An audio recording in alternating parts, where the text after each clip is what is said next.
Hello दोस्तों, कैसे हैं आप सब। आशा करता हूँ अच्छे होंगे।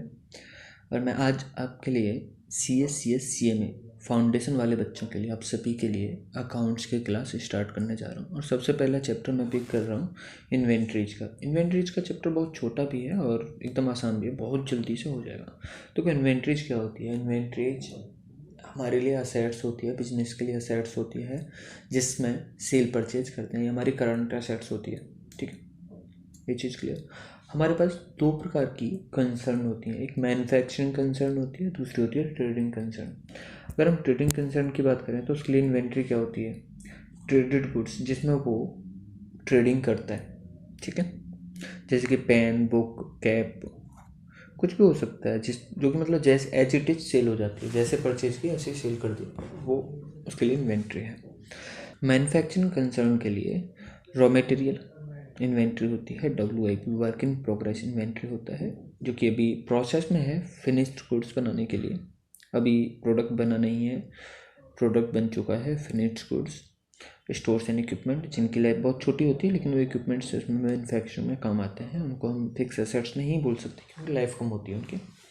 ओके, पैकिंग मटेरियल, जो कि जब हम मैन्युफैक्चर करेंगे तो हमें पैकिंग करके भी देनी पड़ेगी, तो उसके लिए मटेरियल होता है, उसको भी हम इन्वेंट्री ही मानते हैं। डिटर्मिनेशन ऑफ इनकम, इन्वेंट्री का इनकम पे बहुत ज़्यादा फर्क पड़ता है। जैसे कि मान लो यहाँ पे देखो, अगर क्लोजिंग इन्वेंट्री ओवर स्टेटेड है तो उसका इम्पैक्ट क्या आएगा? उसका इम्पैक्ट आएगा कि अगर क्लोजिंग इन्वेंट्री हमने ज़्यादा पे शो कर दी तो उससे क्रेडिट साइड हमारी इंक्रीज हो जाएगी और ऑब्वियसली बात है, फिर हमारा ग्रॉस प्रॉफिट इंक्रीज कर जाएगा, मतलब बढ़ जाएगा, ज़्यादा शो करने लगेगा, जो कि एक्चुअल से ज़्यादा शो करेगा। ठीक है, अगर क्लोजिंग इन्वेंट्री अंडर स्टेटेड है तो उससे हमारी क्रेडिट साइड कम शो करेगी। ठीक है, डिक्रीज हो जाएगी, क्रेडिट साइड डिक्रीज होगी तो उसका हमारा सीधा सीधा इम्पैक्ट क्या आएगा कि हमारा ग्रॉस प्रॉफिट भी कम हो जाएगा।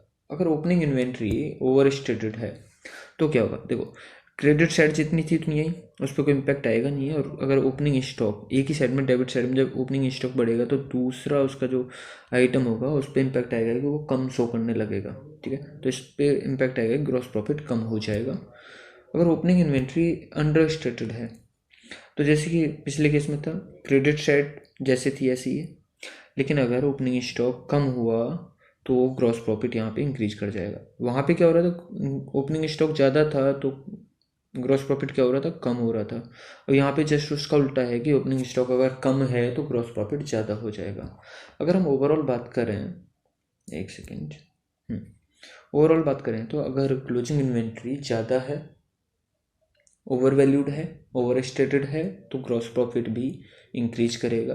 क्लोजिंग इन्वेंट्री अंडर स्टेटेड है तो हमारा ग्रॉस प्रॉफिट डिक्रीज कर जाएगा। ओपनिंग इन्वेंट्री ओवर स्टेटेड है तो ग्रॉस प्रॉफिट डिक्रीज करेगा। और अगर ओपनिंग इन्वेंट्री हमारी अंडर स्टेटेड है तो हमारा ग्रॉस प्रॉफिट इंक्रीज हो जाएगा। अगर सिंपल लैंग्वेज में बोला जाए तो क्लोजिंग इन्वेंट्री का और ग्रॉस प्रॉफिट का डायरेक्ट रिलेशन है। जिस डायरेक्शन में क्लोजिंग इन्वेंट्री हो रही है इंक्रीज या डिक्रीज, उसी डायरेक्शन में हमारा ग्रॉस प्रॉफिट भी इंक्रीज डिक्रीज हो रहा है। लेकिन ओपनिंग इन्वेंट्री का हमारे ग्रॉस प्रॉफिट के साथ में इन्वर्स रिलेशन होता है कि अगर वो इंक्रीज हो रहा है तो ग्रॉस प्रॉफिट डिक्रीज हो रहा है, इन्वेंट्री डिक्रीज हो रही है तो ग्रॉस प्रॉफिट इंक्रीज हो रहा है। असेटलमेंट ऑफ फाइनेंशियल पोजीशन, जैसे कि आप सबको पता ही है कि मैंने पहले भी बताया कि इन्वेंट्री हमारी करंट असेट्स होती है। ठीक है, और हमें जब फाइनेंशियल पोजीशन हमें चेक करनी होती है बिजनेस की, तो बैलेंस शीट डेट पे हमें इन्वेंट्री की वैल्यू का पता लगाना ज़रूरी है क्योंकि वो हमारा असेट्स का आइटम है। तो अगर हमारी इन्वेंट्री सही वैल्यू नहीं होगी तो क्या होगा?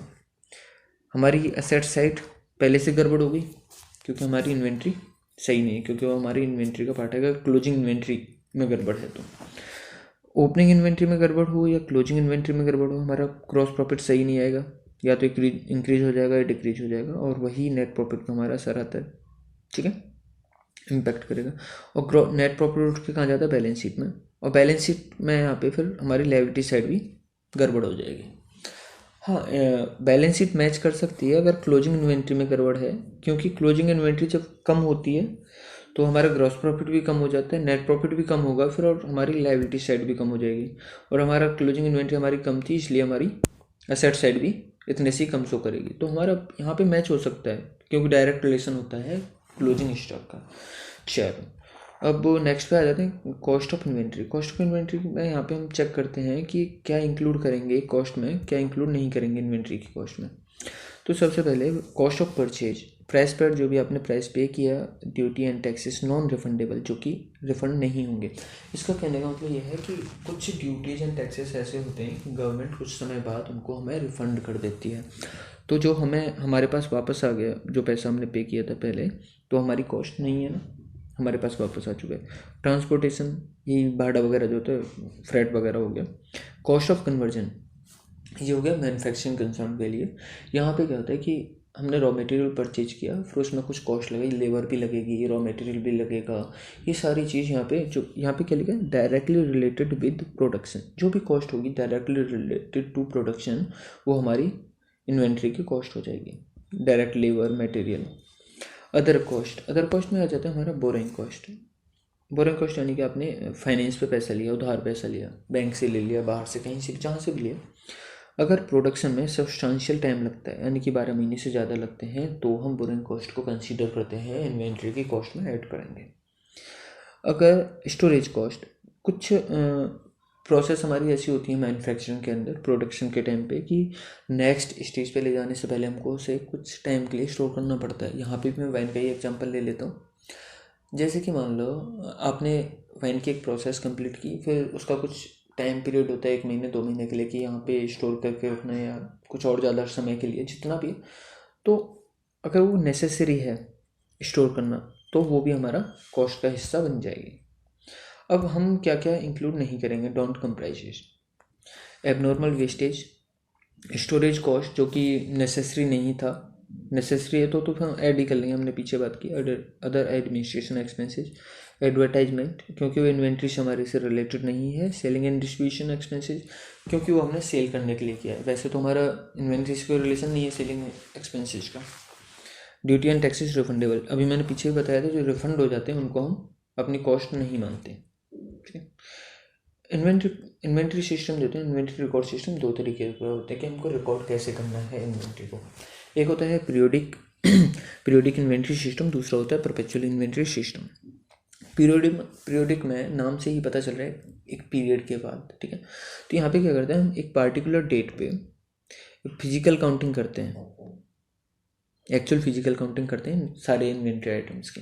ठीक है, लेकिन परपेचुअल में क्या होता है, जब भी हम कोई सेल या परचेज करते हैं तभी हम रिकॉर्ड कर लेते हैं। देखो, recording inventory balance after each receipt and issue, जब भी हमने इशू किया है, रिसिप्ट किया है माल को, तो हम तभी रिकॉर्ड कर लेते हैं उसको। हम जब फिजिकल इन्वेंट्री की काउंटिंग कराते हैं, physical inventory compared with book recorded balance, जो कि हमने अभी रिकॉर्ड किया था परपेचुअल इन्वेंट्री सिस्टम के अंदर, तो उससे हम कंपेयर करते हैं। और जो कोई अगर मान लो डेफिसिट आती है कि फिजिकल इन्वेंट्री काउंटिंग में हमारे पास माल कम मिलता है, तो कम क्वांटिटी मिलती है, तो उसको हम लॉस मान लेते हैं। कॉस्ट ऑफ गुड्स सोल्ड में, इसमें पीरियोडिक इन्वेंट्री सिस्टम में हम कॉस्ट ऑफ गुड्स सोल्ड को बैलेंसिंग फिगर लेते हैं।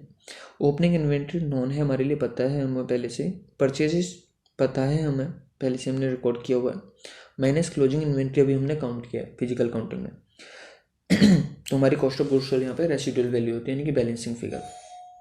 लेकिन परपेचुअल इन्वेंट्री सिस्टम में हम साथ के साथ रिकॉर्ड करते चलते हैं, तो हमें कॉस्ट ऑफ गुड्स सोल्ड पता होता है, इन्वेंट्री का पता नहीं होता कि कितनी बची एक्चुअल में। तो हम यहाँ पे क्लोजिंग इन्वेंट्री को बैलेंसिंग फिगर ले लेते हैं, ओपनिंग स्टॉक प्लस परचेजेज हमें पता है रिकॉर्ड की हुई है हमने, और कॉस्ट ऑफ गुड्स सोल्ड क्योंकि जब भी हमने सेल की थी तो हमने उसकी कॉस्ट को रिकॉर्ड किया था कि हमने इतने का प्रोडक्ट सेल कर दिया। अब बात कर लेते हैं हम दोनों के डिफरेंसेस की, पीरियोडिक इन्वेंट्री सिस्टम और परपेचुअल इन्वेंट्री सिस्टम। सबसे पहले देखो पीरियोडिक इन्वेंट्री सिस्टम का देख लेते हैं। Physical verification system is based on physical verification, जैसे कि हमने पीछे बात की, एक पार्टिकुलर डेट पे हम फिजिकल वेरिफिकेशन कर लेते हैं। लेकिन यहाँ पे हम परपेचुअल में बुक रिकॉर्ड्स, यहाँ पे हम हर सेल परचेज पे एंट्री पास करते हैं और रिकॉर्ड कर लेते हैं कितनी इन्वेंट्री है। यह हमें किसकी इन्फॉर्मेशन देता है, पीरियोडिक इन्फॉर्मेशन सिस्टम, इन्वेंट्री की और कॉस्ट ऑफ गुड्स सोल्ड की एट ए पार्टिकुलर डेट। जिस डेट पे हमने फिजिकल वेरिफिकेशन किया उस डेट पे हमें पता चलेगा कि हमारा इतनी इन्वेंट्री हमारे पास अभी बची है, और जो बैलेंस होगा जितनी होनी चाहिए थी जितना है उसके बीच का जो डिफरेंस होगा उसको मान लेते हैं कि सेल हो चुका है। लेकिन परपेचुअल में हमें कंटिन्यूसली इन्फॉर्मेशन मिलती रहती है दोनों के बारे में, इन्वेंट्री और कॉस्ट ऑफ गुड्स सोल्ड। ठीक है, this system determines inventory and determines inventory, मतलब कि इन्वेंट्री को हम पता लगाते हैं उसकी फिजिकल काउंटिंग करके, और जो भी बैलेंस बचा वो मान लेते हैं सेल हो चुका है, कॉस्ट ऑफ गुड्स सोल्ड हो जाता है। It directly determines cost of goods sold, क्योंकि हमें पता है कि हम अभी इतने का सेल कर रहे हैं, उसकी कॉस्ट को हम रिकॉर्ड कर लेते हैं कितनी की हमने सेल कर दी, और जो कि बैलेंसिंग फिगर होगा वो हमारी इन्वेंट्री होगी। Cost of goods sold includes loss of goods.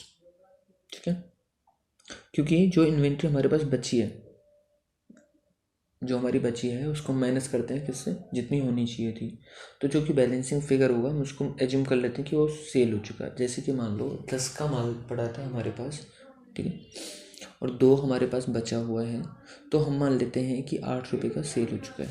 लेकिन परपेचुअल के केस में क्या होता है कि closing inventory includes loss of goods as all unsold goods are assumed to be in inventory.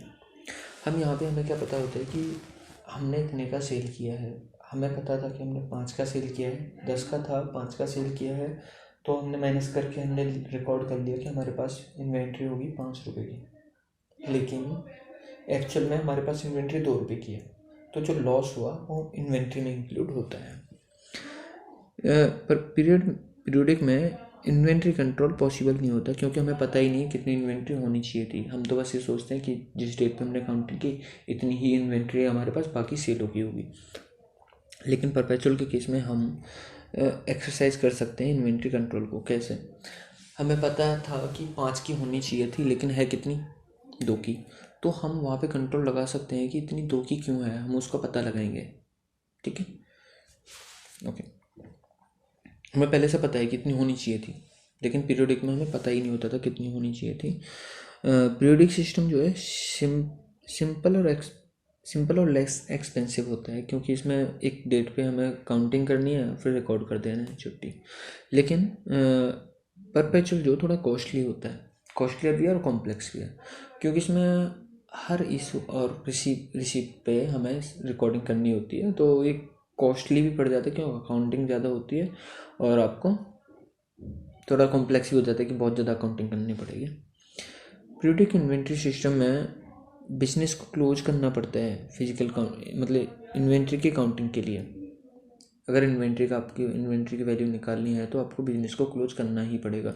लेकिन परपेचुअल में आप कंटिन्यूसली रिकॉर्ड करते रहते हो, तो उसमें ऑपरेशन बंद नहीं करने पड़ते अगर इन्वेंट्री की आपको वैल्यू निकालनी है तो। ठीक है, डिटरमाइन करनी है तो। ये चीज़ clear? Okay, inventory valuation techniques, historical cost method और non historical cost method. Historical cost method में क्या होता है कि स्पेसिफिक आइडेंटिफिकेशन मेथड होता है, FIFO LIFO simple average weighted average. ठीक है, अगर इन्वेंट्री ऑर्डिनरीली इंटरचेंजेबल है कि हम एक दूसरे से इंटरचेंज कर सकते हैं, तो उसके लिए पहले से एक प्रीफिक्स होता है कि इसी मेथड से हम फिजिकल काउंटिंग कराएंगे। ठीक है, ओके, स्पेसिफिक आइडेंटिफिकेशन होता है, स्पेसिफाई कर दिया जाता है पहले ही। लेकिन अगर इन्वेंट्री ऑर्डिनरीली इंटरचेंजेबल है, मतलब चेंज कर सकते हैं एक दूसरे के साथ, तो इसमें क्या होता है कि, और इनका मार्जिन भी सिमिलर से होता है तो इसमें FIFO, first in first out, मतलब जो हमने पहले ख़रीदा, जैसे कि मान लो, एक सेकेंड में एग्जाम्पल लेता हूँ। जैसे तो आपने यहाँ पे ये एक, तो सॉरी पेन ठीक से नहीं चल रहा है, ठीक है सर। जब आप सेल करोगे तो आपने ये सेल कर दिया, ये सेल कर दिया, ये सेल कर दिया, ठीक है। आपने मान लो वहाँ पे हमें बताया कि 5 प्रोडक्ट थे, उसमें से 3 सेल कर दिए, तो हमने 3 सेल कर दिए हैं। हमारे पास बचा क्या होगा, ये दोनों बचे होंगे लास्ट वाले, ठीक है। लेकिन अगर यहीं पे एक सेकेंड, हाँ, last in first out LIFO के अंदर क्या होता है कि यहाँ पे हमें, पेन ले लो, लास्ट इन फर्स्ट आउट कि जो लास्ट में आया वो पहले जाएगा। हमें पता था कि 3 सेल हुए, एक ये गया, 2 गए, 3 गए, तो हमारे पास बचा क्या, ये दोनों बचे। यानी कि जो सबसे पहले ख़रीदा था वो इन्वेंट्री में होगा, सबसे लास्ट में जो हमने ख़रीदा वो पहले सेल हो चुका है। ठीक है। सिंपल एवरेज में क्या होता है कि सिंपल एवरेज में नॉर्मली जितने भी प्राइस दिए हैं, जैसे कि एक ख़रीदा था हमने 50 का, एक ख़रीदा था 60 का, एक ख़रीदा था 70 का, तो तीनों का एवरेज निकालो। 50 + 60 + 70 डिवाइडेड बाई 3 कितना आ जाएगा, 60 आ जाएगा। ठीक है। वेटेड एवरेज में क्या होता है कि हम इसमें टोटल प्रोडक्ट्स की जितनी भी वैल्यू है वो निकाल लेते हैं एक बार में। जैसे 50 के हिसाब से 10 खरीदे तो 500 हो गई, 600, 60 के हिसाब से भी 10 खरीदे 600 हो गई, और हमने 700 के हिसाब से 20 खरीदे 1400 हो गई। तीनों को ऐड कर लेंगे, टोटल कॉस्ट डिवाइडेड बाई जितनी भी टोटल यूनिट्स हमने परचेज किए वो उनसे डिवाइड कर देंगे उसको। ठीक है। तो आ जाएगी हमारी वेटेड एवरेज प्राइस। हम इसके बारे में अभी आगे बात करने वाले हैं। देखो इसमें क्या करें, दिस मेथड, एक मिनट में पेन चेंज कर लेता हूँ, sorry. This method is based on assumption that units entered first are issued and or consumed first। मतलब जो हमने पहले एंट्री हुई जिन यूनिट्स की वो पहले कंज्यूम हो गई। ठीक है। Inventory consist unit which were entered in last, जो मैंने अभी बताया था, जो मतलब सबसे लास्ट में हमारे पास आई उनको हम मान लेते कि वो हमारी इन्वेंट्री है। सिंपल। उसके बाद में LIFO, last in first out. This method is based on assumption that the units entered in last, जो कि यूनिट्स थी जो लास्ट में एंटर्ड हुई थी वो पहले इशू हो गई, इशूड और कंज्यूम्ड फर्स्ट। ठीक है। और इसमें inventory consist the units which were entered first, उसको हम इन्वेंट्री मान लेते हैं जो कि सबसे पहले आई थी, क्योंकि जो सबसे लास्ट में आई थी वो हमारी इशू हो चुकी हैं या कंज्यूम हो चुकी हैं। ओके। उसके बाद में हमारा आ गया सिंपल एवरेज प्राइस मेथड। इसमें जैसे मैंने आपको बताया था प्राइस 1, प्राइस 2, प्राइस 3, तीनों का हमने एवरेज निकाल दिया। ठीक है। Weighted average price. Under this method, quantity purchased in lots is considered as weights। उसको हम weight मान लेते हैं। ठीक है। Cost of goods available for sale during the period is aggregated and then divided by the total number of units available for sale during the period। यानी दो, जैसे मैंने आपको बताया था कि सारे टोटल कॉस्ट निकाल लेते हैं। यूनिट 1 मतलब जैसे कि एक प्रोडक्ट था, प्रोडक्ट 1 की यूनिट्स जितनी होंगी, प्राइस जितना भी उसका था उसको मल्टीप्लाई किया प्लस, तो दूसरी वाली प्राइस जो थी उसके बराबर के यूनिट्स, और फिर तीसरे वाला जो प्राइस है उसकी यूनिट्स, उनको मल्टीप्लाई करके और divided by total number of units से हम डिवाइड कर देंगे उसको। तो यहाँ पे फिर हम क्या करते हैं कि क्लोजिंग इन्वेंट्री निकालनी है। जब हमें क्लोजिंग इन्वेंट्री की वैल्यू निकालनी है तो हम क्या करते हैं, number of units multiply by weighted average price, जो कि हमने यहाँ पे निकाला ना, यहाँ पे उस प्राइस से मल्टीप्लाई कर देंगे तो हमारी इन्वेंट्री की वैल्यू आ जाएगी। अगर हमें कॉस्ट ऑफ गुड्स सोल्ड की वैल्यू निकालनी है तो नंबर ऑफ सोल्ड यूनिट्स, जितनी भी यूनिट हमने सेल कर दी उनसे मल्टीप्लाई कर देंगे वेटेड एवरेज प्राइस का। ठीक है। तो हमारी कॉस्ट ऑफ गुड्स सोल्ड आ जाएगी। ओके। यहाँ पे थोड़ा सा इसका और देख लो, वैल्यू हम कौन सी वैल्यू रिकॉर्ड करें, कॉस्ट पे या नेट रियलाइजेबल वैल्यू, जो भी इन दोनों में से कम होगा उस पर हम रिकॉर्ड कर लेते हैं इन्वेंट्री को AS2 और IND-AS2 के अकॉर्डिंग। ठीक है। तो नेट रियलाइजेबल वैल्यू क्या होती है, एस्टिमेटेड सेल्स। मान लो कुछ प्रोडक्ट्स क्या होते हैं कि उनकी वैल्यू कम हो जाती है, कि उनकी मार्केट में डिमांड खत्म हो गई या फिर कुछ थोड़ा सा टूट फूट गया, डैमेज हो गया, तो उनका एस्टिमेशन लगा लेते हैं कितना का सेल हो सकता है। जैसे कि 1000 का था कोई माल हमारा, लेकिन अब वो बस 500 रुपये का ही बिकेगा, उसके लिए भी तुम्हें 50 रुपये का खर्चा करना पड़ेगा। तो हम इसकी नेट रियलाइजेबल वैल्यू कितनी हुई, कितना रियलाइज कर सकते हैं, सेल कर सकते हैं 500 में, और 50 की कॉस्ट भी लगानी पड़ेगी आपको, तो आपके पास कितना आएगा, 450 रुपये। तो 1000 पे रिकॉर्ड करोगे 450 पे, तो हम यहाँ पे करेंगे 450 पे। Estimated sale price, estimated cell कितने की हो सकती है, एस्टिमेटेड एक्सपेंसेस, कितने एक्सपेंस होंगे उस पर। लेकिन फिर ये तो हो गया हमारा नॉर्मल प्रोडक्ट के लिए, जैसे कि फिनिश्ड गुड्स वगैरह है या खाली रॉ मटेरियल है। लेकिन अगर WIP है, वर्क इन प्रोग्रेस है, उसकी कैसे निकालेंगे, उसकी हम एस्टिमेटेड सेल्स, ठीक है, एस्टिमेटेड सेल मतलब कितने में सेल कर सकते हैं उसको।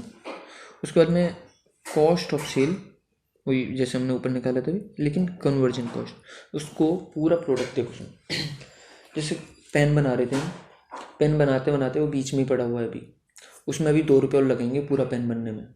वो वैसे 20 का बिकता था, लेकिन अब कितने का बिक सकता है, 15 का बिक सकता है। तो हमारी एस्टिमेटेड सेल कितनी होगी, 15, क्योंकि वो पूरा पेन बनने के बाद में 15 का सेल होगा, क्योंकि उसके तो कोई पैरामीटर है नहीं कि WIP वैसे सेल होगा। एस्टिमेटेड कॉस्ट ऑफ सेल, जितने भी उस पर एक्सपेंस लग सकते हैं, 1 रुपये 2 रुपये जो भी है, तो वो माइनस करके जो भी बैलेंस आएगा वो हो जाएगी हमारी net realisable value of WIP। चलो, इसमें जो सबसे ज़्यादा क्वेश्चन बनते हैं ना इस चैप्टर के, वो बनते हैं एडजस्टेड सेलिंग प्राइस मेथड से, लेकिन ये बहुत ही ज़्यादा सिंपल है। इस मेथड में क्या होता है, देखो ये रिटेल इन्वेंट्री मेथड भी बोला जाता है।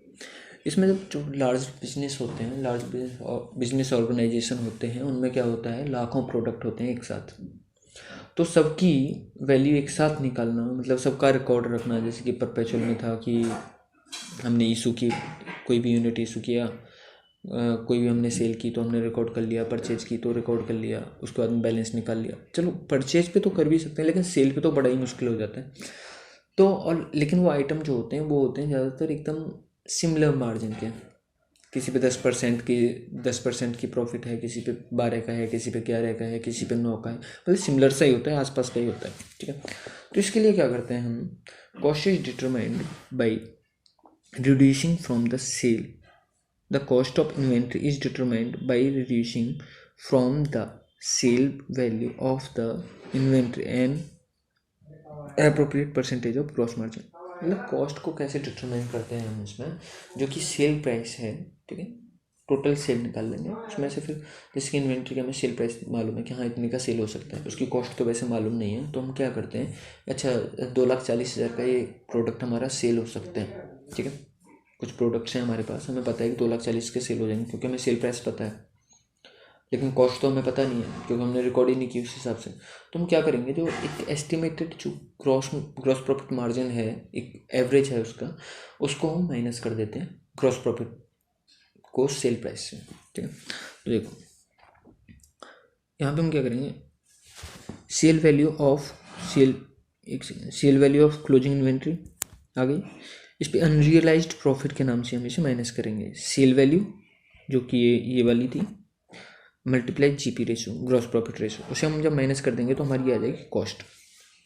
अब यहाँ पे सवाल उठता है कि sale value of closing inventory तो हमको क्वेश्चन में दी हुई होगी, क्योंकि हमें पता है कि इतने का सेल हो जाएगा, लेकिन कॉस्ट ऑफ गुड्स सोल्ड कहाँ से लिखे, मतलब अनरियलाइज्ड प्रॉफिट का GP रेशो कहाँ से लिखे हैं, GP रेशो दिया नहीं होगा क्वेश्चन में। तो हम उसके लिए क्या करेंगे, सबसे पहले निकालेंगे कॉस्ट ऑफ गुड्स सोल्ड।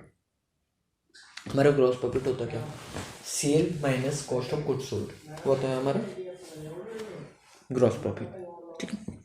तो कॉस्ट ऑफ गुड्स सोल्ड हम एज्यूम करेंगे कि टोटल इन्वेंट्री हमारी सेल हो चुकी है, क्योंकि कुछ सेल हुई है, कुछ परचेज की हुई होंगी आपने, ठीक है, कुछ ओपनिंग स्टॉक पड़ा हुआ, कुछ परचेज की होंगी, उसके बाद में कुछ आपने सेल कर दी, फिर कुछ आपके पास में क्लोजिंग इन्वेंट्री बचा हुआ है। तो आप डायरेक्टली ग्रॉस प्रॉफिट तो निकाल नहीं सकते, ठीक है। तो आपको ये मान लो कि आपने जो जितना भी माल आया था वो आपने सब सेल कर दिया, ये मान के चलो, तो हम पूरी total cost of goods sold निकाल लेंगे, ठीक है। उसके लिए हम क्या करेंगे, opening stock plus purchase plus direct cost जो भी लगी है, plus tax and duties non refundable, वो मैंने पहले भी आपको बताया था कि रिफंडेबल वाले तो हम इंक्लूड ही नहीं करते। उसके बाद में एबनॉर्मल परचेज मतलब हो गया जो डैमेज्ड, कुछ क्या होते हैं कि कुछ प्रोडक्ट डैमेज हो जाते हैं और सब्सिक्वेंटली हम उसको कम वैल्यू पे रिकॉर्ड कर लेते हैं। जैसे कि हमने नेट रिलाइजेबल वैल्यू का भी ऊपर पढ़ा था कि नेट रिलाइजेबल वैल्यू क्या होती है, कि अगर प्राइस उसकी कम हो गई, डिमांड कम हो गई प्रोडक्ट की, या डैमेज हो गया जो भी है, तो कुछ अगर ऐसे कुछ प्रोडक्ट हैं और उसको हमने रिटर्न डाउन कर दिया, मतलब उसकी राइट ऑफ कर दिया कुछ पोर्शन उसका किसी प्रोडक्ट का, ठीक है, तो वो सारी हम यहाँ से माइनस कर देते हैं, उसको हम टोटल परचेज में नहीं मानते। साइमल्टेनियसली हम इधर भी टोटल सेल जब निकालेंगे तो उसमें से भी हम एबनॉर्मल सेल जो है, जो प्रोडक्ट था जो डैमेज हुआ था ये वाला, उसको हमने सेल किया होगा, जो भी उसकी सेल प्राइस होगी उसको भी हम माइनस कर लेते हैं। इसमें हम एक्चुअल सेल जितनी हुई वो भी हमें क्वेश्चन में दी हुई होगी, sale value of inventory closing inventory यही वाली, ये भी हमको क्वेश्चन में दी होगी, ठीक है। इसको हम ऐड कर लेंगे, मान लेंगे कि इतने की हमारी सेल हो चुकी है, इतनी और हो सकती थी, ठीक है, जो हमारे पास इतनी और हो सकती है वो भी हम ऐड कर देंगे। लेकिन जो हमारी एबनॉर्मल सेल है, जो कि डैमेज प्रोडक्ट था, उस पर जो है उसका ग्रॉस प्रॉफिट जो है, प्रॉफिट मार्जिन उस पर बहुत ज़्यादा डिफर कर जाएगा, और जो हमारा नॉर्मल एक एवरेज था ग्रॉस प्रॉफिट का वो नहीं आएगा, क्योंकि उस पर वो जैसे मान लो डैमेज हो गया तो 500 रुपये में भी जा सकता है, ऐसा भी तो हो सकता है ना, बस सीधी सी बात है। ठीक है, एबनॉर्मल वाली सेल भी माइनस कर देंगे, एबनॉर्मल वाली हम परचेज भी माइनस कर देते हैं हम यहाँ से। ठीक है, हमने जो नॉर्मल सेल और कॉस्ट ऑफ गुड्स सोल्ड है वो निकाल लिया। उसके बाद में टोटल सेल जो हमने भी ऊपर निकाली, total cost of goods sold जो कि हमने ऊपर निकाला, ये नॉर्मल वाला लेने, ग्रॉस प्रॉफिट आ जाएगा। और ग्रॉस प्रॉफिट रेशियो क्या होता है, gross profit divided by sale into 100, तो हमारा आ जाएगा यहाँ पे ग्रॉस प्रॉफिट रेशियो, और उसको हम यहाँ पे अप्लाई कर देंगे। इसके क्वेश्चन भी हम देख लेंगे। ओके, उसके बाद में एक और इम्पोर्टेंट टॉपिक आता है लास्ट में आके, इन्वेंट्री टेकिंग। इन्वेंट्री टेकिंग क्या होता है, कुछ नहीं होता, बस फिजिकल काउंटिंग होती है। ओके, कई बार क्या होता है, किसी प्रॉब्लम, अगर जैसे कि 31 मार्च को फिजिकल काउंटिंग की बैलेंस शीट डेट पे, फिर तो कोई पंगा है ही नहीं, उसी दिन ऐसे ही रिकॉर्ड कर लेंगे। लेकिन कई बार क्या होता है, किसी भी रीजन से या तो पहले फिजिकल इन्वेंट्री काउंटिंग होती है फिर बाद में होती है, नॉर्मली होता यही है, क्योंकि एक दिन में हो नहीं पाती है और थोड़ा सा इधर उधर हो जाता है।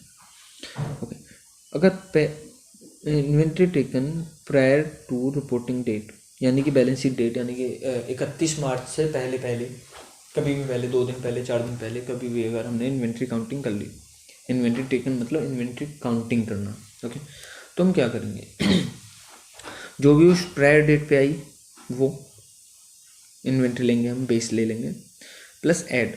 देखो मेरे पास में, मुझे आज की वैल्यू पता करनी है, और 2 दिन पहले 500 रुपये थे मेरे पास, ही मान के चलो 2 दिन पहले मेरे पास 500 रुपये थे, और मैंने कुछ और पैसे ले लिए, 50 रुपये और ले लिए मैंने, मेरे पास आ गए 50 रुपये और, तो मेरे पास आज कितने होने चाहिए, 550। तो अगर परचेज की है, ऐड हुआ है उसमें, तो हम ऐड कर लेंगे, माल आया है हमारे पास तो। ठीक है, मैंने क्या किया, मैंने 100 रुपये निकाल के किसी को दे दिए। अगर मैंने 100 रुपये किसी को दे दिए तो मेरे पास आज कम हो जाएंगे ना, तो हमने वो माइनस कर दिया कॉस्ट ऑफ गुड्स सोल्ड। क्योंकि टोटल सेल माइनस हम इसलिए नहीं करते, क्योंकि जो हमने जो रिकॉर्ड किया हुआ था उतनी वैल्यू नहीं है ना उसकी, वो तो हमारा प्रॉफिट आया ऊपर का, जो कॉस्ट के ऊपर का प्रॉफिट भी तो ऐड है ना उसमें सेल में, इसलिए हम डायरेक्ट सेल माइनस नहीं करते, सिर्फ हम cost of goods sold minus करते हैं। तो हमारी ये आ जाएगी रिपोर्टिंग डेट पे वैल्यू आ जाएगी इन्वेंट्री की। उसके बाद में अगर इधर बात करें, inventory taken after reporting date, यानी कि 31 मार्च के बाद, यानी कि या तो 10 अप्रैल मान लो, कोई भी मान लो, 2 दिन बाद, 4 दिन बाद, 5 दिन बाद इन्वेंट्री काउंटिंग की गई। जिस दिन इन्वेंट्री काउंटिंग की जाएगी उस दिन क्या होगा, मान लो मुझे आज का पता करना है, और आने वाले 5 दिन बाद हमने काउंटिंग की, असल में हमने जब लेटर डेट पे, बाद की डेट पे जब हमने काउंटिंग की, उसे हम बेस मान लेंगे। यहाँ पे क्या होगा कि आज के बाद में, और जिस डेट पे हमने, जैसे मान लो 10 अप्रैल पे किया, मान के चल लेते हैं, ठीक है, आज 31 मार्च है और 10 अप्रैल को हमने फिजिकल काउंटिंग की, तो आज से 10 अप्रैल के बीच में ऐसा तो है नहीं कोई बिजनेस नहीं होगा, बिजनेस होते रहता है, सेल परचेज होती रहेगी नॉर्मली। हमने आज 31 मार्च है और 10 अप्रैल को हमने फिजिकल काउंटिंग की, उस दिन कितने थे, 500 रुपये मिले। मैंने रिकॉर्ड किया हुआ था कि आज के बाद में, 31 मार्च के बाद में जो, और 10 अप्रैल से पहले 100 रुपये किसी को दिए थे, ठीक है, तो कम हो गए होंगे। अगर 10 अप्रैल को 500 भी बचे हैं, तो आज मेरे पास कितने होने चाहिए थे, 600 होते, उसमें से मैंने 100 दिए होंगे, तभी तो 500 बचे। तो हमने यहाँ पे कॉस्ट ऑफ गुड्स सोल्ड को ऐड कर दिया। ठीक है, अब मुझे पता चलता है कि इस बीच में मेरे पास 50 रुपये किसी ने दिए थे मेरे को, मेरे पास 50 रुपये आए थे। अगर 50 रुपये आए थे, जब जाके वो 500 हैं, ठीक है, किसी के पास से मेरे पास 50 रुपये आए थे तो 500 हैं, आज कितने होते, अगर मेरे पास आज 450 होंगे, 50 किसी से आएंगे, जब भी तो 500 होंगे आगे की डेट पे, तो हम इसलिए परचेज को हम लेस कर देते हैं। पिछले, अगर हमें पीछे की डेट का निकालना है, यानी कि मतलब इन्वेंट्री काउंटिंग बाद में हुई और हमें निकालना पीछे की डेट का है, तो हम क्या करेंगे, परचेज को माइनस करेंगे, कॉस्ट ऑफ गुड्स सोल्ड को ऐड करेंगे। और अगर हमें पहले की इंफॉर्मेशन दी हुई है और हमें बाद का निकालना है, यानी कि 31 मार्च से पहले हमने काउंटिंग कर ली, लेकिन निकाले हम 31 मार्च को रहे, तो हम क्या करेंगे यहाँ पे हम सॉरी एक सेकेंड या हमने फिजिकल काउंटिंग की पहले ही कर ली, यानी कि लेट से 20 मार्च को, ठीक है। लेकिन हमको निकालना कब का, 31 मार्च का। तो उसमें जो भी परचेज हुई होंगी उसे हम ऐड करेंगे, जो भी सेल हुई होगी उसे माइनस कर देंगे, सीधा चलेगी, जो नॉर्मली होता है। बस जो अगर पीछे बाद की डेट पे कभी काउंटिंग हुई है, यानी कि 31 मार्च की जगह 10 अप्रैल को, तो हम फिर उल्टा कर देते हैं कि अगर सेल किया तो उसे ऐड कर लो, और अगर परचेज किया तो उसे लेस कर दो। इस चैप्टर के क्वेश्चंस के लिए मैं अलग से सेपरेट वीडियो बनाऊंगा। अगर इसी में करता हूँ तो बहुत बड़ी हो जाएगी वीडियो, जो कि मैं चाहता नहीं हूँ बहुत ज़्यादा बड़ी वीडियो करना। और अगर आपको जो मैंने समझाने की कोशिश की वो समझ आया और आपको अच्छा लगा तो वीडियो को लाइक करें और अपने दोस्तों के साथ शेयर करें, जिससे कि उनकी भी हेल्प हो जाए। और अगर आपका कोई डाउट है या कोई क्वेश्चन है तो आप मुझे यहाँ पे कमेंट करके यूट्यूब पर पूछ सकते हैं, और या फिर मैं इंस्टाग्राम की लिंक डिस्क्रिप्शन में दे दूँगा, ठीक है। वहाँ पर आप मैसेज करके पूछ सकते हैं, और मैं इंस्टाग्राम का हैंडल यहाँ पे आपके लिए लिख भी दे रहा हूँ, @CA_अड्डा। मैं लिंक भी डिस्क्रिप्शन में दे दूँगा, और यहाँ पर आप मुझे मैसेज करके भी अपने डाउट्स क्लियर कर सकते हैं। सो इस वीडियो में इतना ही, मिलते हैं नेक्स्ट वीडियो में। Thank you so much.